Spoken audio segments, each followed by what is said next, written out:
우리 세상이 알지 못하는 특별한 밤 문화를 즐기기 위해서 또 오늘 이 자리에 오신 모든 성도님들을 또 환영하고 또 축복합니다. 우리 같이 한번 인사 나누도록 할게요. 오늘 하루도 수고하고 이 자리에 오셨는데 오늘 하루도 수고 많으셨습니다. 우리 같이 한번 인사 한번 나눌까요? 서로 보시면서 오늘 수고 많으셨습니다. 이 수고한 가운데서도 이 자리에 오신 거 환영합니다. 우리 잘 오셨습니다. 또 같이 한번 인사 나눌게요. 잘 오셨습니다. 네, 잘 오셨습니다. 수고하시고 또 잘 오셨습니다. 예, 오늘 이 저녁에 또 우리가 함께 나누고 싶은 말씀은 우리 열왕기상 19장의 말씀입니다. 열왕기상 19장 1절부터 말씀인데요. 우리 주보에는 1절부터 우리 14절까지 되어 있습니다. 그런데 오늘 18절까지 같이 읽도록 할게요. 19장 1절부터 우리 18절까지의 말씀, 15절부터는 제가 읽어드리도록 할게요. 우리 같이 번갈아 가면서 같이 읽겠습니다. 아합이 엘리야가 행한 모든 일과 그가 어떻게 모든 선지자를 칼로 죽였는지를 이세벨에게 말하니 이세벨이 사신을 엘리야에게 보내어 이르시 내가 내일 이맘때에는 반드시 내 생명을 저 사람들 중 한 사람의 생명과 같게 하리라. 그렇게 하지 아니하면 신들이 내게 벌위에 벌을 내림이 마땅하니라 한지라. 그가 이 형편을 보고 일어나 자기의 생명을 위해 도망하여 유다에 속한 브엘세바에 이르러 자기의 사환을 그곳에 머물게 하고 자기 자신은 광야로 들어가 하룻길쯤 가서 한 로뎀나무 아래에 앉아서 자기가 죽기를 원하여 이르되 여호와여 넉넉하오니 지금 내 생명을 거두시옵소서. 나는 내 주상들보다 낫지 못하니이다 하고 로뎀나무 아래에 누워 자더니 천사가 그를 어루만지며 그에게 이르되 일어나서 먹으라 하는지라. 본즉 머리맡에 숯불에 구운 떡과 한 병 물이 있더라. 이에 먹고 마시고 다시 누웠더니 여호와의 천사가 또 다시 와서 어루만지며 이르되 일어나 먹으라. 내가 갈 길을 다 가지 못할까 하노라 하는지라. 이에 일어나 먹고 마시고 그 음식물의 힘을 의지하여 40주 40야를 가서 하나님의 산 호렙에 이르니라. 엘리야가 그곳 구레에 들어가 거기서 머물더니 여호와의 말씀이 그에게 임하여 이르시되 엘리야야 내가 어찌하여 여기 있느냐. 그가 대답하되 내가 만군의 하나님 여호와께 열심히 유별하오니 이는 이스라엘 자손이 주의 언약을 버리고 주의 제단을 헐며 칼로 주의 선지자들을 죽였음이오며 오직 나만 남았거늘 그들이 내 생명을 찾아 빼앗으려 하나이다. 여호와께서 이르시되 너는 나가서 여호와 앞에서 산에 서라 하시더니 여호와께서 지나가시는데 여호와 앞에 크고 강한 바람이 산을 가르고 바위를 부수나 바람 가운데 여호와께서 계시지 아니하며 바람 후에 지진이 있으나 지진 가운데에도 여호와께서 계시지 아니하며 또 지진 후에 불이 있으나 불 가운데서도 여호와께서 계시지 아니하더니 불 위에 세미한 소리가 있는지라. 엘리야가 듣고 겉옷으로 얼굴을 가리고 나가 굴 어귀에 섬에 소리가 그에게 임하여 이르시되 엘리야야 내가 어찌하여 여기 있느냐. 그가 대답하되 내가 만군의 하나님 여호와께 열심히 유별하오니 이는 이스라엘 자손이 주의 언약을 버리고 주의 제단을 헐며 칼로 주의 선지자들을 죽였음이오며 오직 나만 남았거늘 그들이 내 생명을 찾아 빼앗으려 하나이다. 여호와께서 그에게 이르시되 너는 내 길을 돌이켜 광야를 통하여 다메섹에 가서 이르거든 하사엘에게 기름을 부어 아람의 왕이 되게 하고 너는 또 님시의 아들 예후에게 기름을 부어 이스라엘의 왕이 되게 하고 또 아멜보올라 사밧의 아들 엘리사에게 기름을 부어 너를 대신하여 선지자가 되게 하라. 하사엘의 칼을 피하는 자를 예후가 죽일 것이요 예후의 칼을 피하는 자를 엘리사가 죽이리라. 그러나 내가 이스라엘 가운데에 7,000명을 남기리니 다 바알에게 무릎을 꿇지 아니하고 다 바알에게 입맞추지 아니한 자니라. 아멘. 예, 오늘 이 저녁에는 우리 지친 영혼을 또 회복시키시는 하나님이라는 제목으로 또 하나님 말씀을 나누기를 원합니다. 여러분, 오늘 이 말씀의 배경은 우리가 다 잘 알고 있는 내용입니다. 이 말씀 속에 주인공이 등장하죠. 그 주인공은 엘리야 선지자죠. 근데 이 엘리야 선지자가 지금 어떤 마음 상태 가운데 있는가 하면 그는 굉장히 낙심했습니다. 큰 낙심 속에 있어요. 근데 이 장면이 익숙하지는 않습니다. 왜냐하면 그 전에 18장에서 어떤 일이 벌어졌는가 하면 엘리야는 이 바알과 그 아세라를 섬기는 그 선지자들 그 850명과 큰 영적인 대결을 했습니다. 홀로서 그 850명의 이 거짓 선지자들과 대결해서 엘리야는 놀라운 승리를 거두죠. 우리가 잘 아는 것처럼 그 거짓 씨는 아무리 바알과 아세라의 선지자들이 소리를 지르고 자신의 몸을 괴롭게 한다 할지라도 거짓 씨는 전혀 응답하지 않았습니다. 하지만 참 하나님, 참 신이신 하나님은 엘리야의 기도에 응답하시고 불을 내리심으로 살아계신 하나님, 그 당신의 놀라운 능력을 그 많은 이들 앞에서 보여주셨습니다. 그리고 이 바알과 아세라의 그 선지자들은 죽임을 당하게 되죠. 엘리야는 큰 승리를 거뒀습니다. 하나님의 살아계심을 놀랍게 생생하게 경험을 했어요. 근데 그런 큰 승리를 경험했던 이 엘리야가 지금 보시면 너무나 심각한 마음의 상태 가운데 있습니다. 큰 낙심 가운데 지금 엘리야가 있는 것이에요. 바로 그 전에 하나님이 베푸셨던 그 놀라운 기적, 영적인 대결에서의 큰 승리와 그 기근으로 하나님께서 닫으셨던 그 하늘 문이 열려 큰 비가 내리게 되는 이 놀라운 승리를 경험한 것도 엘리야의 마음이 낙심하게 되는 것을 막아주지 못한 모습이 오늘 본문의 모습이에요. 여러분, 엘리야가 그럼 무엇 때문에 낙심을 했죠? 오늘 본문 2절 말씀을 한번 보시면 이렇게 말합니다. 이세벨이 사신을 엘리야에게 보내어 이르되 내가 내일 이맘때에는 반드시 내 생명을 저 사람들 중 한 사람의 생명과 같게 하리라. 그렇게 하지 아니하면 신들이 내게 벌 위에 벌을 내림이 마땅하니라 한지라. 이 아합의 아내 이세벨은 엘리야가 행한 일들, 엘리야가 거뒀던 그 승리의 소식에 대한 이야기들을 들었습니다. 듣고 굉장히 화가 났습니다. 굉장히 화가 나서 엘리야에게 메시지를 전하고 있는 거예요. 근데 그 메시지를 듣고 엘리야가 낙심합니다. 그 이세벨이 엘리야에게 사신을 통해서 전해준 메시지는 뭐냐면 쉽게 한마디도 말하면 죽여버리겠다라는 거예요. 내일 이맘때 정말 당장에 내가 가서 너를 죽여버리겠다. 내가 말한 대로 못 죽이면 신들이 오히려 나에게 벌을 내릴 것이다. 다시 말하면 반드시 죽이겠다라는 것이 이세벨의 한 말입니다. 이 자기를 찾아온 그 사신이 전해준 그 말을 듣고 이 엘리야는 낙심해요. 하나님의 큰 능력을 맛본 엘리야가 이렇게 쉽게 그 한마디 말에 흔들렸다라는 것이 조금은 이상하게 들리는 것이 사실이에요. 그는 충분히 그 수많은 거짓 선지자들과의 그 대결에서도 홀로 싸웠고 큰 승리를 맛보았고 하나님의 살아계심을 경험했고 하나님이 그 살아계신 하나님이 그 말 우습지, 하나님이 나를 지켜주실 거야 라고 그렇게 마음을 굳게 하며 그들 앞에 설 수 있지 않았을까? 우리는 이런 생각을 할 수 있다라는 거예요.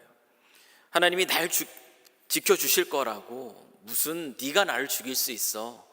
오히려 내가 바알과 아세라의 그 선지자들처럼 될 것이다라고 담대하게 그 자신에게 선포할 수도 있지 않겠습니까? 그게 어쩌면 더 자연스러운 전개처럼 보여지는 거예요. 그런데 그렇게 담대하게 그 하나님을 믿는 그 신앙 안에서 그 선포하기보다는 그의 마음은 무너져 내렸습니다. 낙심했습니다. 그리고 그 길로 이 엘리야는 도망가기 시작해요. 엘리야가 낙심한 이유, 왜 그 위협, 그 이세벨의 위협 앞에 이렇게 쉽게 무너졌을까? 죽여버리겠다는 그 말 한마디에 그가 왜 이렇게 무너졌을까? 그럼 갈멜산에 불이 내려왔어요.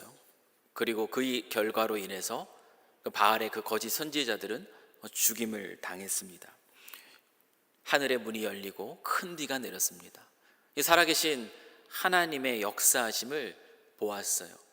이와 같은 일들을 경험하고 보면서 여러분 엘리야의 마음에는 어떤 마음이 있었을까요? 한번 상상해 보십시오. 엘리야의 마음속에는 이런 기대가 있었을 것 같아요. 이제 이 이스라엘이 하나님께로 돌아오겠구나. 하나님께서 하나님을 떠난 저 백성들을 이제는 하나님께로 돌이키게 하는 그러한 놀라운 역사가 일어나겠구나. 이 아합 왕도 회개함으로 또 하나님께 돌아오고 이 사역의 열매가 맺혀지겠구나. 그 놀라운 큰 기적, 그 대단한 그 승리를 맛보면서 엘리의 마음속에는 이런 기대가 컸을 겁니다. 그런데 곧바로 들려온 소식이에요. 그 큰 승리를 거두고 이스라엘로 가서 머물고 있는 그때 곧바로 들려온 소식은 무엇이냐면 온 백성이 회개했다. 온 백성이 하나님의 능력을 보고 그 삶이, 그 마음이 변화되기 시작했다. 하나님께로 조금씩 돌아오기 시작했다라는 그런 소식이 아니었습니다. 곧바로 들려온 소식은 내일 이맘때에 너를 죽이겠다라는 큰 위협이었습니다. 여러분, 이와 같은 예상하지 못했던, 기대하지 않았던 그 결과 앞에 엘리야가 무너진 거예요. 갈멜산에서 큰 승리를 거두었는데, 그 하나님을 경험했는데 이게 도대체 무슨 소용인가? 그 모든 승리가 부정당한 그 느낌이죠. 하나님 앞에서 열심히 달려왔던 그 수고의 모든 결과들이 완전히 원치 않는 결과로 나타나면서 그 모든 것들이 무너져 버린 겁니다. 이스라엘을 하나님의 부르심을 받은 이 엘리야 선지자가 이스라엘을 하나님께로 돌이키기 위해서 그가 얼마나 애씁니까? 가뭄이 나타났을 그때에 그 기근의 시간을 그가 동일하게 보내면서 또 하나님께서 행하실 일들을 나타내 보여주며 그리고 그 백성이 주님께 돌아오기를 얼마나 애썼어요. 근데 수고하고 애썼지만 그 기대했던 결과가 나타나지 않는 것 보면서 오히려 위협, 생명에 대한 위협, 그 이세벨의 그 위협을 들으면서 지켜왔던 그 마음이 무너져 버린 겁니다. 북이스라엘의 이스라엘, 그곳에서 엘리야는 그 소식을 사신으로부터 들었습니다. 그 무너진 마음을 가지고 엘리야는 걷기 시작해요. 도피하기 시작합니다.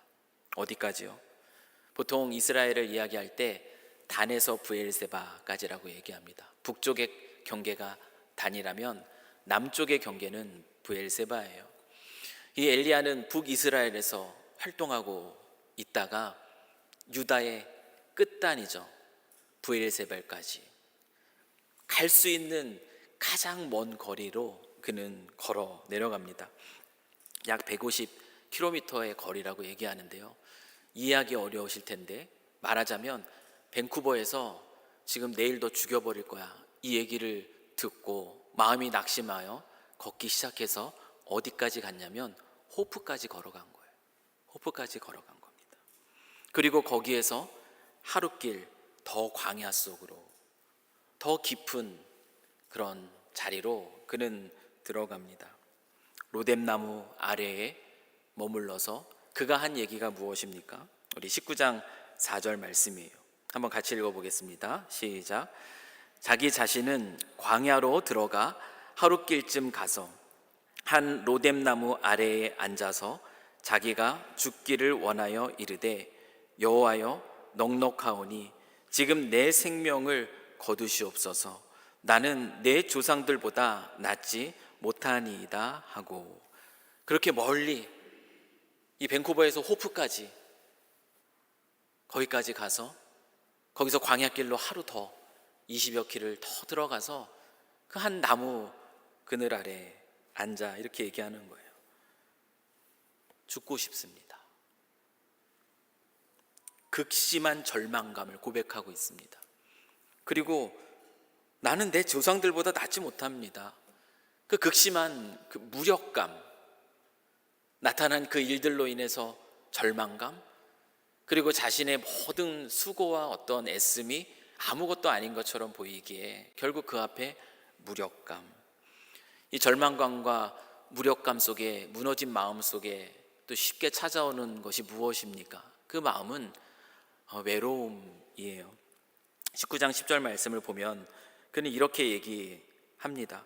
그가 대답하되 내가 만군의 하나님 여호와께 열심히 유별하오니 이는 이스라엘 자손이 주의 언약을 버리고 주의 제단을 헐며 칼로 주의 선지자들을 죽였음이오며 오직 나만 남았거늘 그들이 내 생명을 찾아 빼앗으려 하나이다.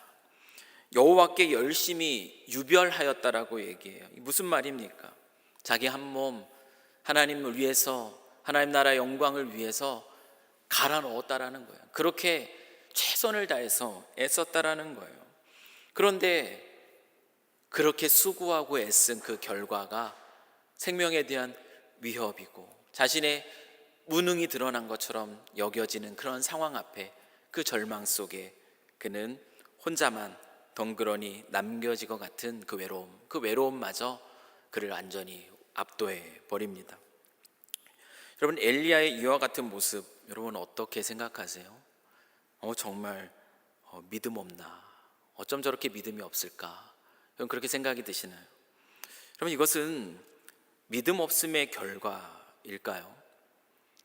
그렇지 않습니다. 위대한 믿음의 사람이에요. 엘리야는 위대한 믿음의 사람이에요. 그런데 위대한 그 믿음의 사람이었던, 하나님의 놀라운 기적을 경험하였던 그 선지자, 그 엘리야 역시도 이와 같이 낙심을 경험했다면, 여러분 이런 일들은 우리 누구에게나 너무나 당연스러운 일일 거라는 거죠. 이 사실은 엘리야가 정말 믿음 없는 것이다 라고 말하기에 앞서서요, 우리의 인간의 그 연약함을 말해줍니다. 우리는 이렇게 쉽게 무너지는 그런 존재예요. 말 한마디에도 쉽게 무너지는 존재가 바로 우리입니다. 엘리야, 그 영감이, 성령의 그 영감, 하나님의 영감이 가득했던 사람, 놀라운 기적을 나타내 보여줬던 사람, 그 하나님을 생생하게 경험했던 그 엘리야. 여러분, 엘리야는 슈퍼맨이 아닙니다. 슈퍼맨이 아니었어요. 엘리야는 우리와 성정이 똑같은 한 인간이었습니다. 연약하고 그렇게 쉽게 무너질 수 있는 그런 존재라는 거죠. 여러분, 이런 일들은 우리에게도 너무나 자연스럽게 나타나는 그런 일들입니다. 개인적으로 목사로서 저도 마찬가지죠. 저도 똑같아요. 열심히 목회에 힘을 쏟아 붓습니다. 때로는 가족보다 교회를 더 중요하게 생각하며 교회 일들에 열심히 애를 쓰고 최선을 다해도 그 나타나는 그 결과가 기대했던 그와 같은 모습들이 아닐 때, 그럴 때 마음이 무너지는 것은 너무나 자연스러운 모습일 거라는 거죠. 왜냐하면 엘리야도 이러니까요. 마음이 무너져요. 절망감, 때로는 무력감, 때로는 외로움. 이 3종 세트, 이 3종 세트에서 벗어나기 쉽지 않아요. 저만 그러겠습니까? 여러분도 마찬가지일 겁니다. 신앙생활에 여러분들이 우선순위를 두죠.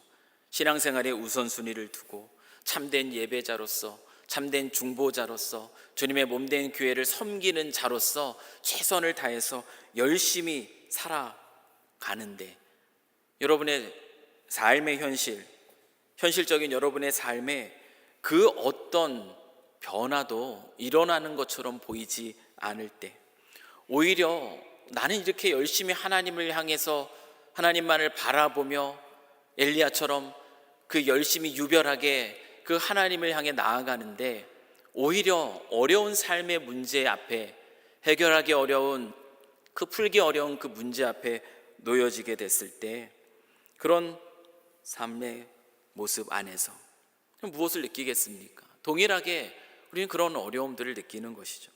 관계 속에서도 마찬가지예요. 열심히 하나님을 내가 섬긴다고 하는데 마주하는 그 현실이 말이든 행동이든 내가 소화할 수 없을 그런 상황 가운데 있을 때 무너지는 겁니다. 절망감, 무력감, 외로움이라는 이 3종 세트가 우리에게 찾아오는 거죠. 아무것도 하기 싫어지는 거예요. 정처 없이 걷고 싶은 겁니다. 도망가고 싶은 거예요. 밴쿠버에서 호프까지, 이스라엘에서 어디까지? 브엘세바까지 그저 걸어가는 거예요. 누구도 찾고 싶지 않은 겁니다. 홀로 깊은 외로움 속으로 걸어가는 거죠. 피할 수 있을 때까지, 갈 수 있는 그 끝까지, 유다의 끝까지, 그리고 그 너머 광야까지. 그 걸음이, 엘리야의 걸음이 얼마나 힘들까.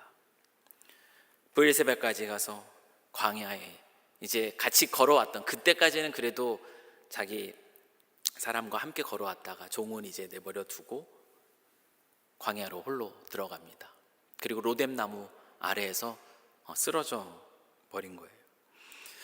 그런데 오늘 말씀의 뒷부분을 보게 되면 그렇게 무너졌던 엘리야, 그 무너졌던 엘리야가 다시 일어납니다. 어떻게 이것이 가능하게 되었는가? 하나님이 이 엘리야를 회복시키는 과정이 오늘 본문 속에 나오고 있어요. 근데 오늘 이 말씀의 내용들이 오늘날 이 시대를 살아가는 저와 여러분에게 또 하나님이 주시는 힘이 되고 또 하나님이 주시는 위로가 되기를 이 시간 간절히 소망합니다. 우리가 먼저 알아야 될 것은 무엇이냐면, 하나님은 절망감, 무력감, 외로움으로 무너져 있는 그 심령을 그냥 내버려 두지 않으셨다라는 것이 오늘 본문 속에서 우리가 발견하는 아주 중요한 메시지예요. 언제나 우리와 함께 계셨던 하나님, 오늘 우리가 보는 하나님입니다.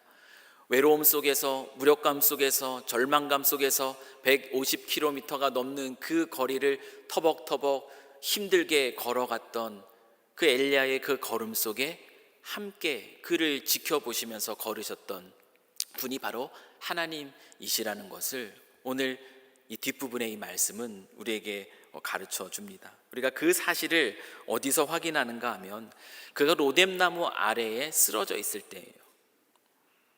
쓰러져 있습니다. 거기에서 누워서 자고 있죠. 하나님은 천사를 통해서 그를 어루만져 주고 계세요. 연약한 저희들, 연약한 육신을 가진 저희들에게, 이 무너진 영혼에게 어쩌면 가장 필요한 것, 회복을 위해서 가장 필요한 것은 바로 따뜻한 만져줌이 아닐까. 오늘 본문은 우리에게 그것을 보여주는 것 같아요. 제가 설교 시간에 여러 번 얘기해요. 왜냐하면 이 예화는요, 제 삶에 있어서 정말 너무나 놀라운 그런 예화이기 때문에 저희 막내 얘기를 제가 종종 했는데 오늘도 그 얘기를 하지 않을 수가 없습니다. 한국에서 열심히 정말 사역하고 밤늦게까지 사역하다 집에 돌아왔을 때 자고 있지 않았던 그 막내, 이제 막 몇 살 안 된 그 아이를 제가 번쩍 들어 안아줬다고 말씀드리잖아요. 안아서 등을 두드려 줄 때, 그때 그 아이의 그 작은 손이 그 아빠를 따라서 동일하게 제 등을 똑같이 두드려 줄 때, 제가 그때 갑자기 마음이 울컥한 거예요. 말씀드렸던 것처럼 아, 내게 위로가 필요했구나. 내가 지금 많이 지쳐 있었구나. 나도 힘들었었구나라는 거를 그때 깜짝 놀라게 되었어요. 그 작은 손짓 하나로요. 지금도 이제 그 아이가 이제 9학년이 됐는데요. 지금도 집에 가면 유일하게 저를 맞이해 주는 그 한 아이가 막내고요. 그 아이랑 지금은 저는 여전히 똑같이 서로의 등을 두드려줍니다. 지금까지. 그때를 계속 저는 기억을 합니다. 천사가 자고 있는, 쓰러져 있는이 더 정확한 표현일 거예요. 무너져 있는, 쓰러져 있는 그 엘리야를 터치했다라고 얘기해요. 어루만지셨어요. 정신 차려. 흔들어 깨운 것이 아니야. 너 지금 여기서 뭐 하고 있어? 네가 그러고도 선지자야? 그렇게 얘기하고 있지 않다라는 거예요. 어루만졌다. 몸이 반응하죠. 잠깐 깨는 거예요. 그때 얘기합니다. 일어나 먹으라. 천사는 그에게 음식을 줍니다. 숯불에 구운 떡과 한 병 물. 엘리야는 비몽사몽간이었을 것 같아요. 뭐지? 환상인가? 꿈인가? 근데 그 앞에 음식이 놓여 있는 것을 먹고 마셨습니다. 그리고 또다시 누웠어요. 개인적으로 제가 이 장면을 보면서 굉장히 안타까웠습니다. 왜냐하면 먹고 이렇게 누우면 위산 역류가 일어나거든요. 제가 이제 그걸로 굉장히 고생을 하기 때문에 이거 이러면 안 되는데 이러면서 이 본문을 봤던 것 같아요. 먹고 마시고 그리고 다시 누웠어요. 이것이 의미하는 건 뭐죠? 그만큼 심신이 지쳐 있었다라는 거예요. 일어나서 뭘 할 수 있는 힘이 없다라는 겁니다. 먹고 마시고 그리고 다시 누워 있어요. 천사는 다시 한번 찾아옵니다. 그리고 그를 또 한번 어루만져 주죠. 그리고 일어나 먹으라. 음식을 준비해 줍니다. 그럼 영적인 회복, 아마 우리들 가운데에서도 여러 가지 이유들로 인하여서 마음에 큰 낙심 가운데 있는 우리 성도들도 계실 텐데요. 그럼 영적인 회복은 어떻게 시작이 될까라고 이 질문에 대한 답을 오늘 본문 속에서 한번 찾아본다면 그 답은 이게 아닐까 싶어요. 영적인 회복은 먼저는 따스한 공감이구나. 정서적인 회복이구나. 어루만져 주는 것. 수고했다. 많이 힘들지. 그 따스한 터치. 영적인 회복은 바로 여기서부터 시작이 되는구나. 그리고 나서 천사를 통해서 하나님이 그에게 주신 건 똑바로 하라는 메시지가 아니었습니다. 육체에 힘을 주는 한 끼의 식사였어요. 한 끼의 식사. 육체적인 회복으로부터 힘을 낼 수 있도록 그에게 음식을 제공해 주죠. 영적인 회복은 이렇게 시작이 되는 것 같아요. 정서적인 회복이 먼저 이루어집니다. 따스한 만져줌을 통한 정서적인 회복. 그리고 나서 힘을 내, 말로만 힘을 내가 아니라 진짜 힘을 낼 수 있도록 그의 육체의 필요를 채워주는 육체적인 그 회복. 그런데 이러한 정서적 공감과 육체적인 회복만으로 영적인 회복이 이루어지는 것은 아니에요. 그것이 분명한 시작점이 되는 것은 맞아요. 그러나 이것만으로 영적인 회복이 이루어지는 것은 아닙니다. 여러분, 엘리야가 그렇게 천사, 하나님이 늘 지켜보셨어요. 그 걸음걸음을 지켜보시던 그 하나님께서 그 쓰러진 그 자리에서 그를 어루만져 주시고 또 음식을 공급해 주셨습니다. 2번이나. 그런데 이 엘리야는 또다시 일어나서 걸어요. 계속 걷습니다. 40주 40야를 걸어갔다라고 말합니다. 계속 걸어가서 그가 어디까지 이르렀냐면 하나님의 산 호렙산에 이르렀다고 하는 것이에요. 브엘세바 남쪽으로 계속 내려오고 있어요. 그리고 여기서 시내 반도의 맨 끝에 하단에 해당되는 그 시내산, 호렙산이 시내산입니다. 그 산까지 계속 내려갔다라고 해요. 브엘세바에서 이 호렙산까지의 거리는 약 400km라고 얘기합니다. 다시 말하면 밴쿠버에서 출발해서 호프까지 갔어요. 호프에서 음식을 먹고 천사의 어루만져 주심을 경험하고 그는 또 걸었어요. 어디까지 걸었냐면 켈로나까지 간 겁니다. 그리고 거기서 100km 더 갔어요. 이게 엘리야의 이동 거리입니다. 엘리야의 도피가 계속 이어집니다.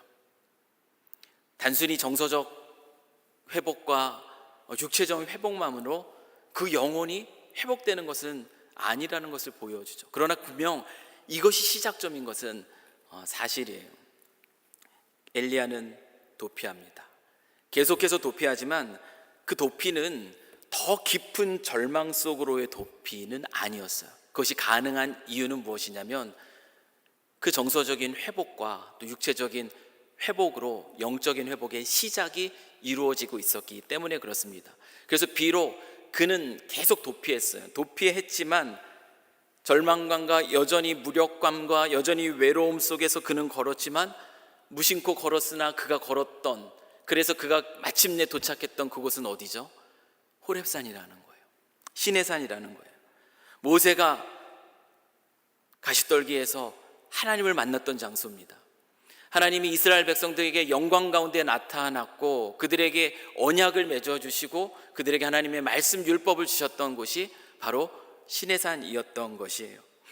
엘리야는 절망 중에서, 무력감 속에서, 그 외로움 속에서 끊임없이 도피의 여정을 걸어갔지만 결국 그는 그곳에서 누구를 찾고 있었는가 하면은 하나님을 붙들고 있었던 것이에요.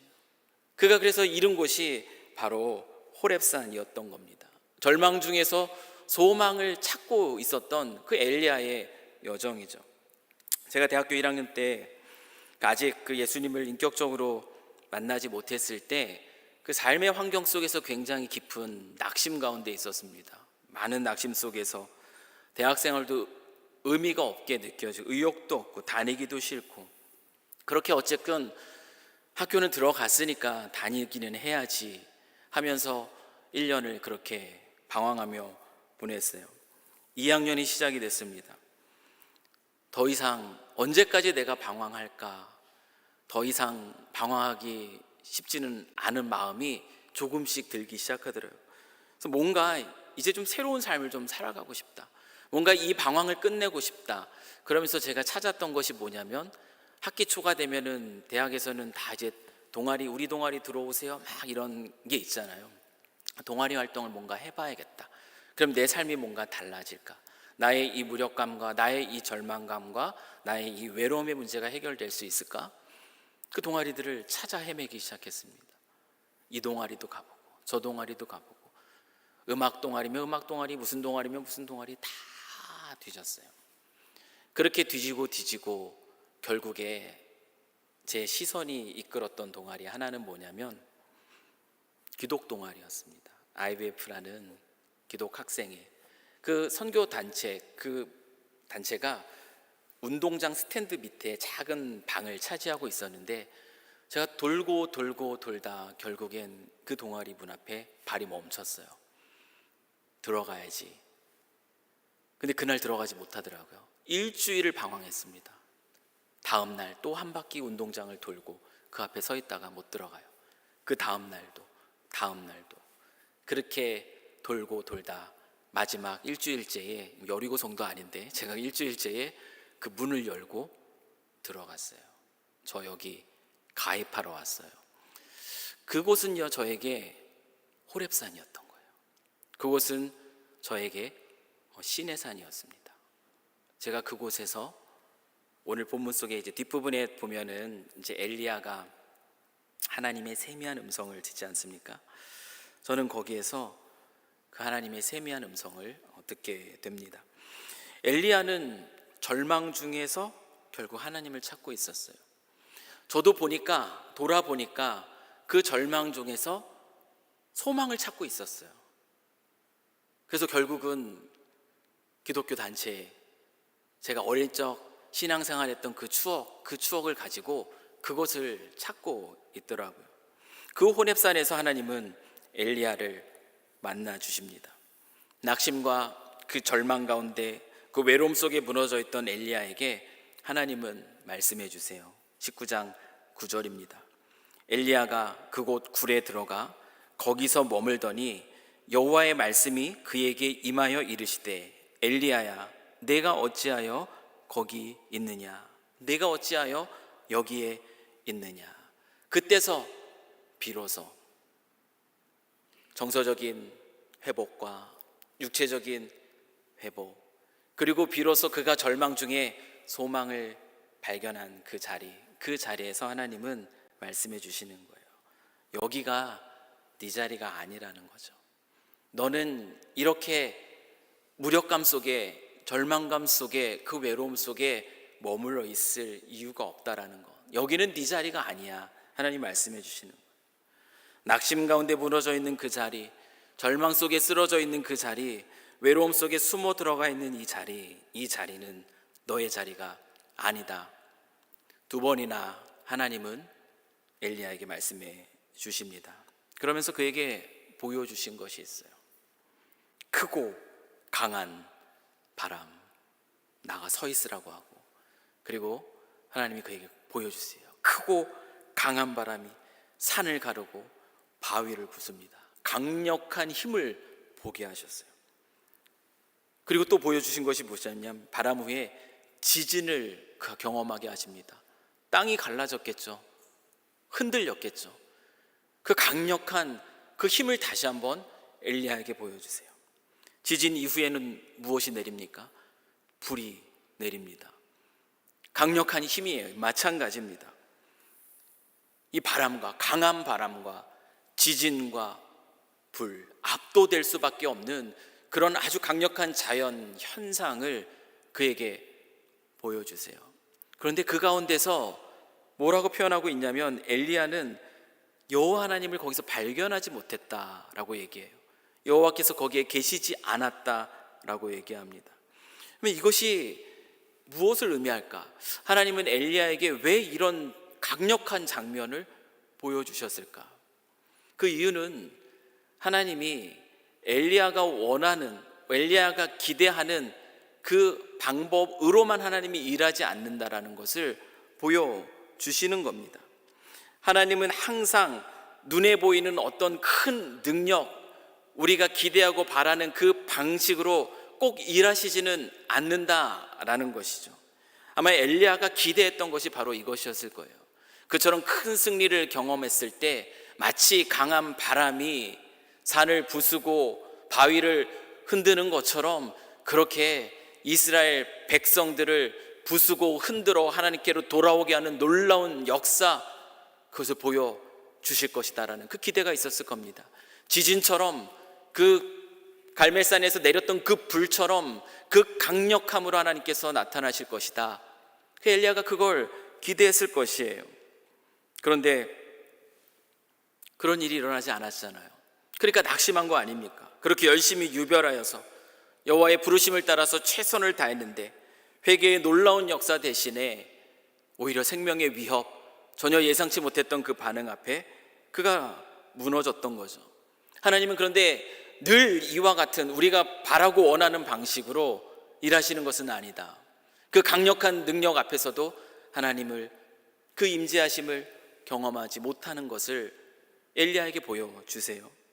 그리고 마지막으로 그가 언제 어떻게 하나님을 경험하게 되죠? 모든 것이 다 지나간 이후에 세미한 소리가 있었을 때 그 세미한 그 소리를 엘리야는 듣습니다. 여러분, 이 소리는 단순히 어떤 소리를 말하는 것은 아닐 거예요. 어떤 잡음을 말하는 것이 아닐 겁니다. 이 세미한 소리는 엘리야에게 속삭이시는, 엘리야의 그 상하고 지쳐있고 무너져 있는 그 내면에 흘려보내시는 하나님의 음성이었을 거예요. 그 소리를 들으며 엘리야는 함께 계시는 그 하나님의 임재하심을 깨닫습니다. 그래서 그는 얼굴을 가려요. 얼굴을 가립니다. 이런 얼굴 가린다는 게 무엇이에요? 하나님의 그 영광스러움 앞에, 하나님의 그 거룩하심 앞에 감히 설 수 없는 존재입니다. 그 겸손함으로 하나님 앞에 서 있는 모습이죠. 하나님의 임재를 경험합니다. 그래서 그는 얼굴을 가리고 그분 앞에 엎드립니다. 바람과 지진과 불과 같은 강력한 현상, 어쩌면 그가 원했을, 어쩌면 이것이 마땅하다고 생각하는 어떤 결과, 그것이 아니어도 언제나 자신에게 말씀하시는 하나님이 내 곁에 늘 함께 계신다라는 것, 그 사실을 그는 깨달아요. 그리고 하나님의 부르심 앞에 다시 일어섭니다. 영적인 회복이 이루어집니다. 하나님께서 그에게 들려주신 그 세미한 그 음성, 이런 그 음성이 어떤 음성이겠어요? 네가 혼자가 아니라는 거죠. 외로움에 무너져 있던 이에게 네가 혼자가 아니야. 떠나있던 그 모든 걸음걸음마다 내가 함께 해왔어. 내가 너와 함께 있었다. 천사를 통해서 그를 위로하신 것도 나의 손길이다. 아마 그 모든 것들을 느끼는 그 메시지를 주신 거예요. 그가 혼자가 아니라는 사실. 그와 같은 마음으로, 너와 같은 마음으로 동일하게 하나님 앞에 열심을 가지고 주의 일에 충성되게 나아가는 이가 7,000명이나 있다. 여전히 남아있다라는 사실이죠. 그리고 네가 원하는 방법으로 이스라엘 백성들이 당장에 돌이키는 회개가 일어나지 않더라도 이 일들을 향한 나의 선한 계획은 계속 이어진다. 어떤 이야기를 듣습니까? 하사엘과 예후와 엘리사를 통해서 당신의 선하신 뜻을 계속 펼쳐가실 것을 그는 엘리야에게 하나님께서는 말씀해 주고 계시는 거죠. 그 사실을 깨닫습니다. 혼자가 아니라는 사실을 깨닫습니다. 하나님이 언제나 자기와 함께 계시다라는 사실을 깨닫습니다. 내가 원하는 방식이 아닐지라도 하나님은 그 신실하심을 가지고 우리가 알지 못하는 또 다른 방법으로 당신의 일들을 이루어 가신다는 사실을 깨닫습니다. 그 세미한 음성 앞에 엘리야는 일어섭니다. 이 확신, 다시 가진 이 확신이 그를 영적인 회복으로 이끌어 주었고, 그로 하여금 다시 길을 돌이켜서 하나님 부르셨던 그 자리로 나아가게 하셨어요. 사랑하는 성도 여러분, 정말 하나님을 믿는 믿음 안에서 정말 최선을 다해서 주의 일에 헌신하며 나왔는데 아무 일도 여러분의 삶에 일어나지 않은 것 같아서 혹시 답답하십니까? 내가 원하는 그리스도인의 삶의 모습이 이와 같지 않은 것 때문에 낙심이 되십니까?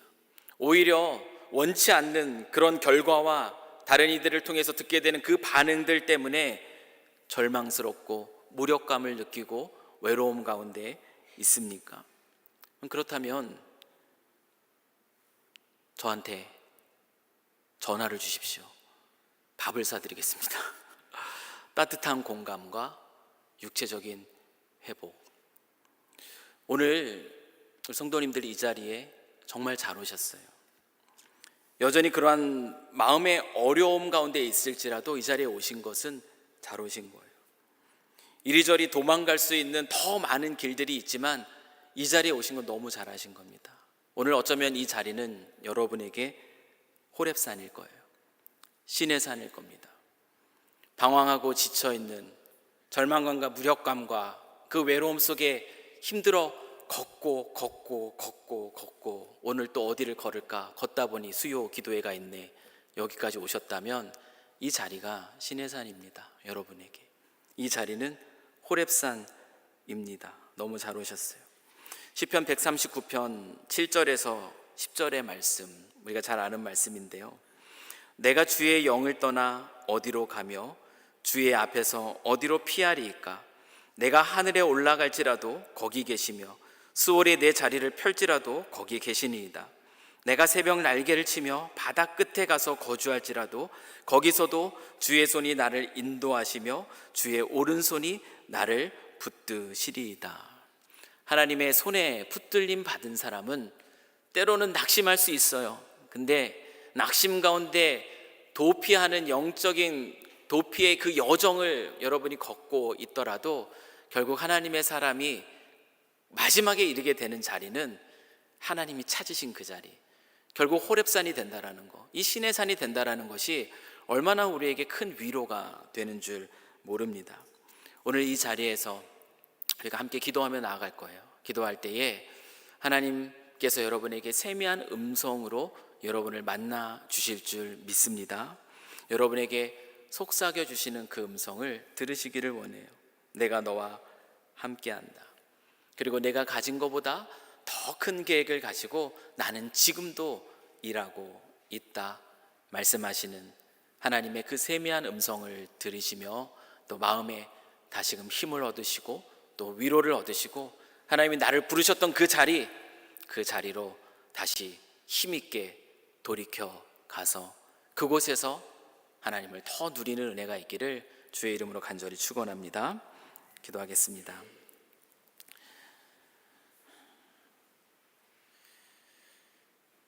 살아계신 하나님 아버지,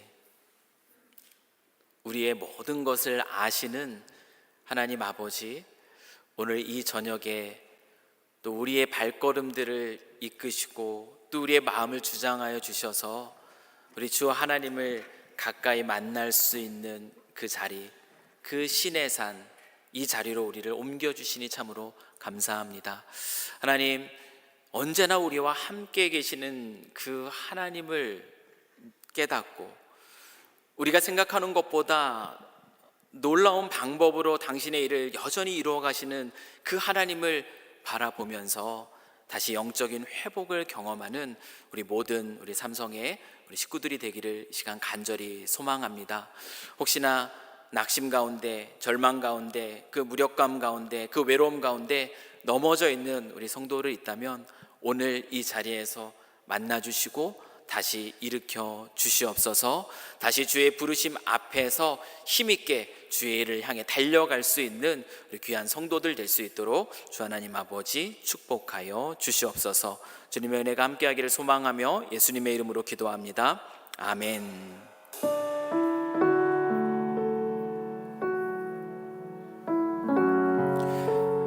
오늘 또 이 자리에서 우리 함께